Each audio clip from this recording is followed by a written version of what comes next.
You will hear a number of different recordings, and you'll have to answer questions on what you will hear. There will be time for you to read the instructions and questions, and you will have a chance to check your work.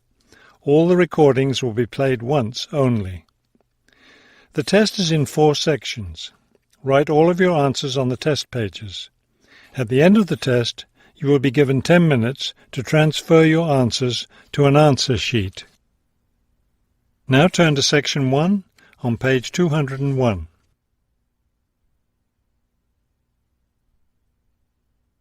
Section 1. You will hear a woman and a man talking about their work at a library. First, you have some time to look at questions 1 to 5 on page 201.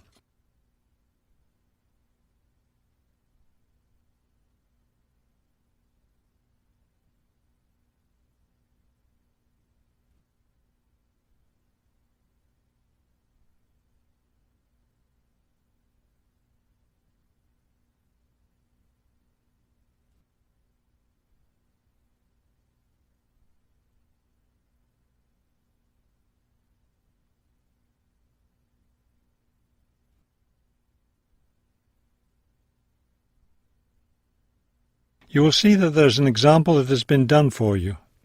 On this occasion only, the conversation relating to this will be played first. Hello, I'm Mrs. Phillips, the head librarian. You're the new library assistant, aren't you? Yes, I'm Robert Haskell, but please call me Bob. The woman introduces herself as the head librarian, Mrs. Phillips, so the name Mrs. Phillips has been written in. Now we shall begin. You should answer the questions as you listen, because you will not hear the recording a second time. Listen carefully and answer questions 1 to 5. Hello, I'm Mrs. Phillips, the head librarian. You're the new library assistant, aren't you? Yes, I'm Robert Haskell, but please call me Bob. All right, Bob. Let me take a few minutes to explain how the library works and what your duties will be. First, the library opens at 8:30 in the morning, so naturally we expect you to be here and ready to work by then. Of course. And you can go home at 4:30 when the library closes. Now, let me explain where everything's kept. It looks like here on the ground floor is where the reference books are. Yes, that's right. Up on the second floor is where the adult collection is, both fiction and non-fiction. And the children's books are there too, aren't they? I thought I saw them in the room by the stairway. No, those are magazines and newspapers for adults. Children's books are up one more flight on the third floor. We'll take a look at them later. Let me show you how we organize our work.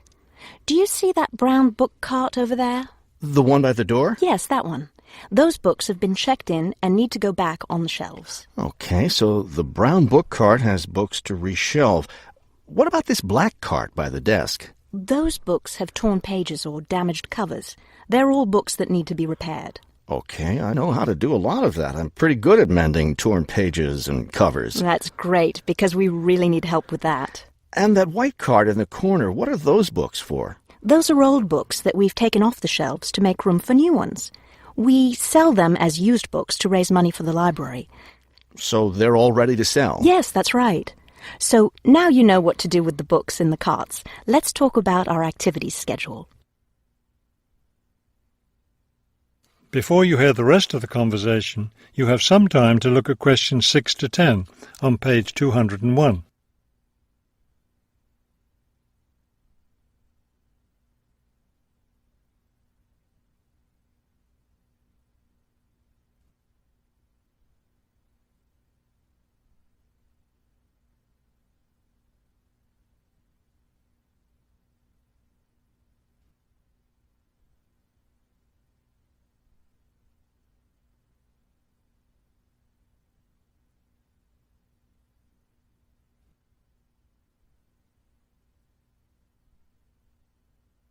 Now listen and answer questions 6 to 10.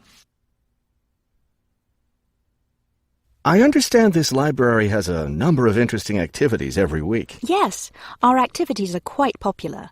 The most popular one is story time for the children. Do a lot of children show up for that? Yes, a good many.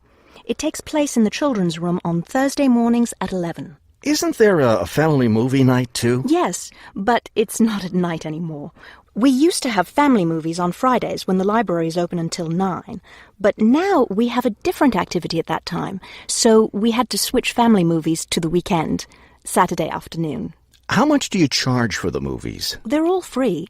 The movie always starts at 2:30 in the reference room, but you don't have to worry about that since you don't work on weekends. And what takes place on Friday evenings? We've just started a weekly lecture series. We have a different speaker every week, and the lectures cover all different kinds of topics. That sounds like something I'd be interested in attending. Good, because we'll need your help with that. You'll be working Friday evenings, and one of your duties will be to set up the meeting room on the first floor for the lecture. What time will you need that done? Let's say by 6:15. The lecture starts at 6:30, and the room needs to be ready well ahead of time. A lot of people arrive early. Maybe I should have the room ready by 6? That wouldn't be a bad idea. Okay, why don't I take you upstairs and show you the rest of the collection? That is the end of section 1. You now have half a minute to check your answers.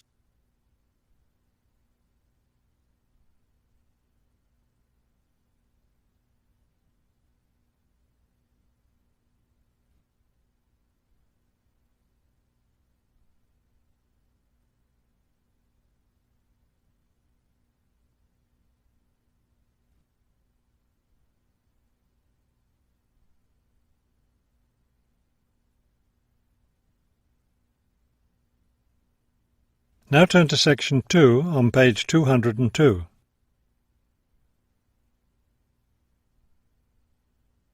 Section 2. You will hear a radio interview about a lakeside resort. First, you have some time to look at questions 11 to 15 on page 202.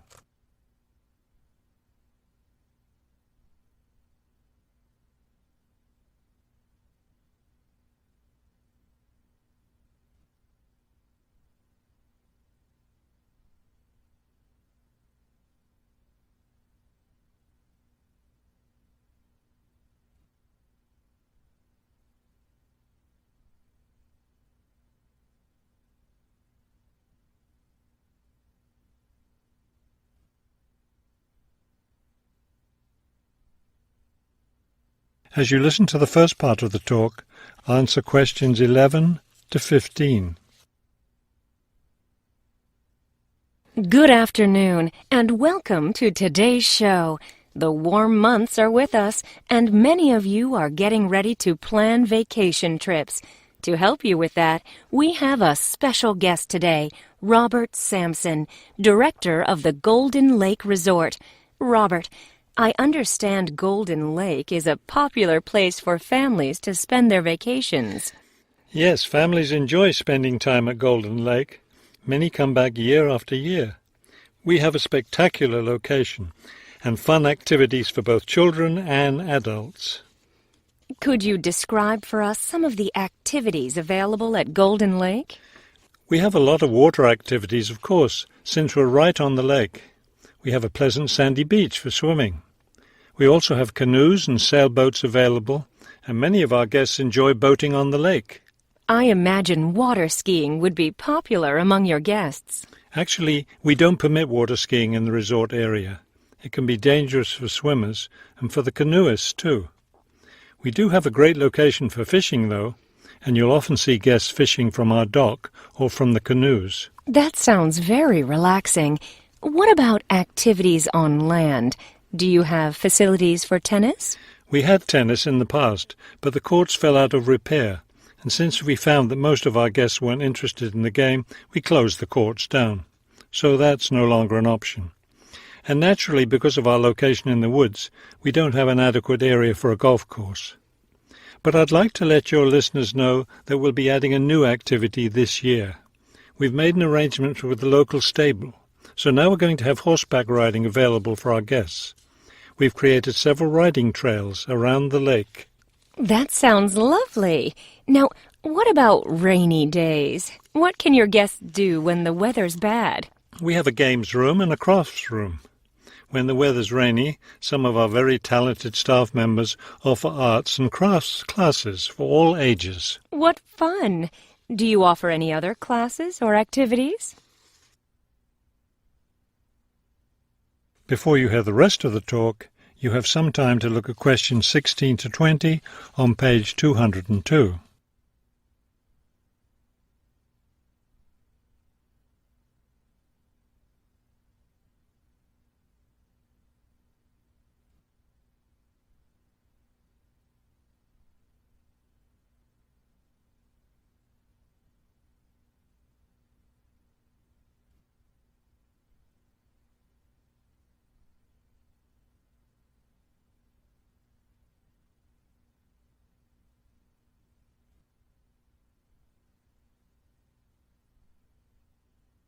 Now listen and answer questions 16 to 20. We have a weekly schedule of evening activities which anyone can attend if they choose. Every Sunday we show a film, always something that's suitable for the whole family. Monday's my favourite night because that's dessert night. Our cook prepares a variety of desserts and we get to taste them all. I'd like to be there for that. Yes, it's great. We get more serious toward the middle of the week. Our discussion night is on Tuesday. Discussion night? Yes, we discuss different current events depending on what's happening that week in the news. Then on Wednesdays we have lectures. We invite different experts to talk about local history or nature topics. This is actually one of our most popular evening activities. We found that our guests are really interested in learning about the local area. It sounds quite interesting. Yes, we've had some excellent speakers. Thursday nights are totally different because that's when we play games. That's especially fun for the children. The children love Fridays too because that's talent show night. Everyone gets in on that. Staff, guests, everyone. It looks like you have a lot of fun at Golden Lake Resort. We do. And we end every week with big fun, with a dance on Saturday night. Now I understand a little more why Golden Lake is such a popular place for family vacations. With such a variety of activities, there's something for every member of the family there. There is, and I hope your listeners will consider spending their next vacation with us. That is the end of section 2. You now have half a minute to check your answers.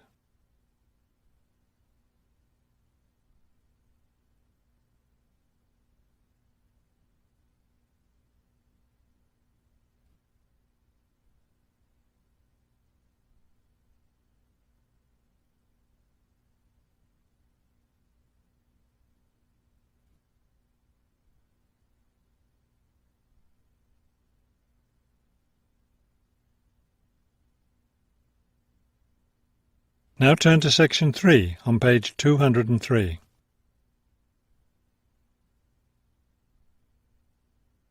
Section 3. You will hear two students talking about a class assignment about wild bird rescue and rehabilitation. First, you have some time to look at questions 21 to 25 on page 203.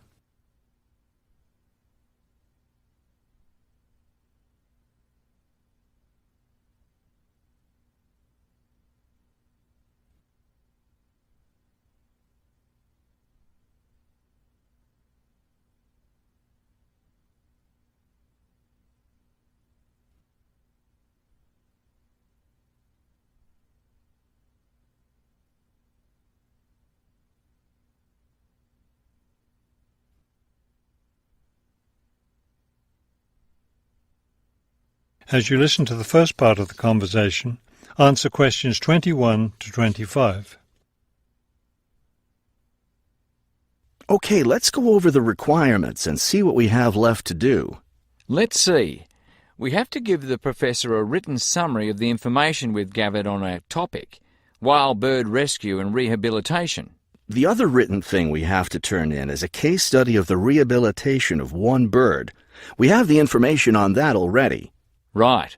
All we have to do is write it up. What about charts and graphs? Do we need to include something like that? I don't think so. They aren't really relevant, but we do have to turn in a list of the resources we used. Naturally. What about videos? I heard some of the other students were doing that. Well, I guess that must be optional, because I don't see it on the requirements list. Okay, we should start planning our class presentation, since that counts for half the grade.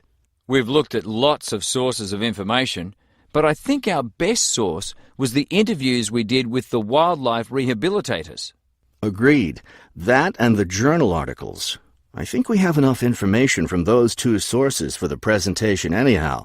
The books we looked at weren't all that helpful. I wonder if we should try to bring in some live birds for the presentation. That would be too difficult, don't you think? But we have lots of photos of rehabilitated birds. We can show those. Before you hear the rest of the conversation, you have some time to look at questions 26 to 30 on page 204.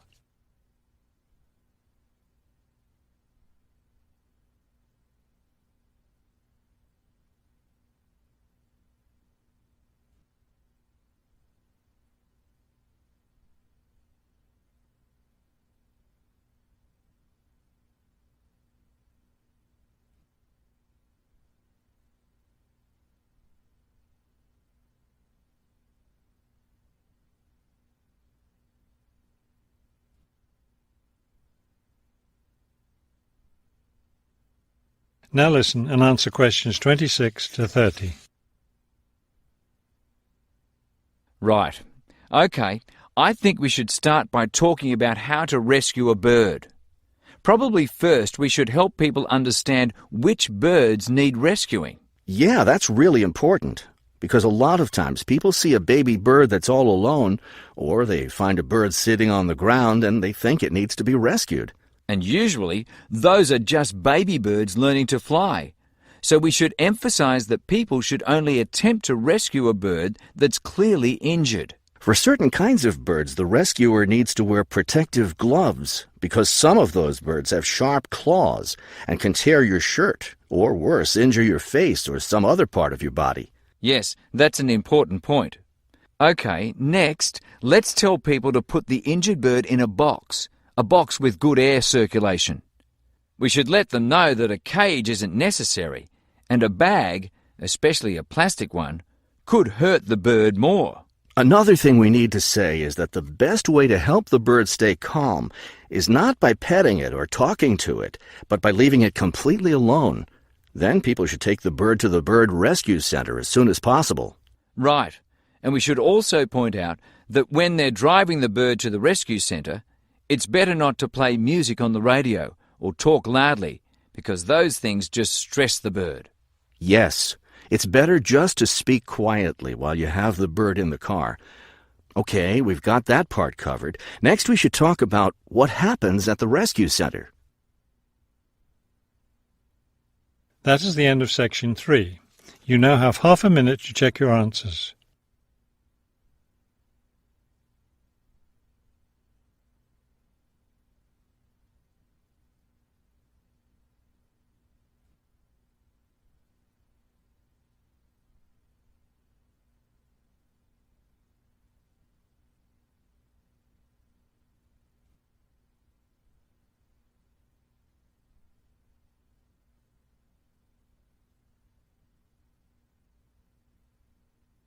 Now turn to section 4 on page 204.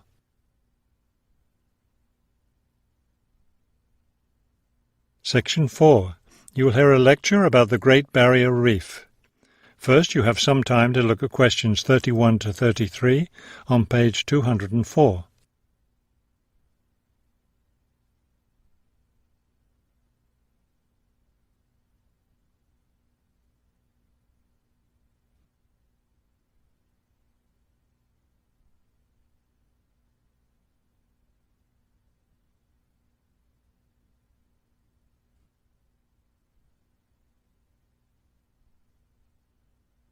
Now listen carefully and answer questions 31 to 33. Despite its name, the Great Barrier Reef isn't just one large coral reef. Rather, it's a system of coral reefs that stretches along the east coast of Australia, covering an area of around 300,000 square kilometres. The Great Barrier Reef is composed of approximately 3,000 individual reefs, which range in size from 1 hectare to more than 10,000 hectares each.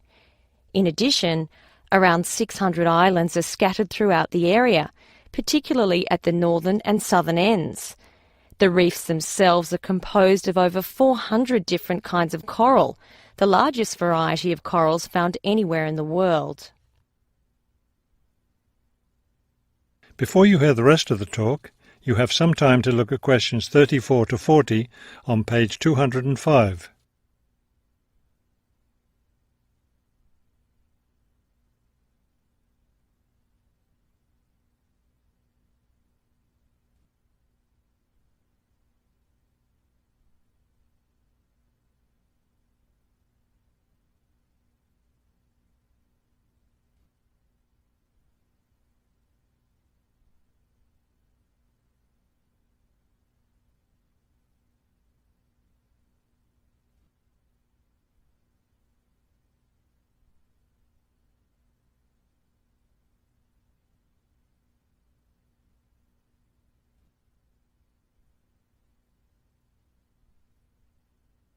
Now listen carefully and answer questions 34 to 40. Thousands of species of sea animals live in and around the reefs.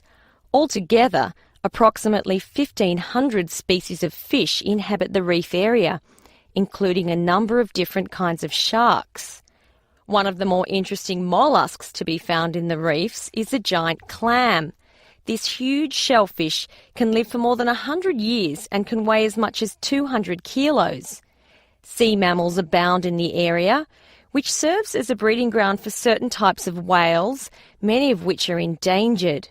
Over 200 species of sea and shorebirds feed, roost or nest among the reefs and islands. Many types of reptiles can also be found living among and near the reefs. Saltwater crocodiles, for example, inhabit the marshes along coastal areas. Amphibians include at least 7 species of frogs inhabiting the islands of the reef. Unfortunately, this wondrous area of the world is threatened by climate change. Rising sea temperatures have led to an effect called coral bleaching, that is, large numbers of corals dying off, especially in the shallower areas of the reef. The Great Barrier Reef Marine Park Authority is attempting to find effective ways to deal with this issue that threatens the reef. One proposed solution involves shading the reef in certain areas to help keep the surrounding water temperatures down. That is the end of section 4. You now have half a minute to check your answers.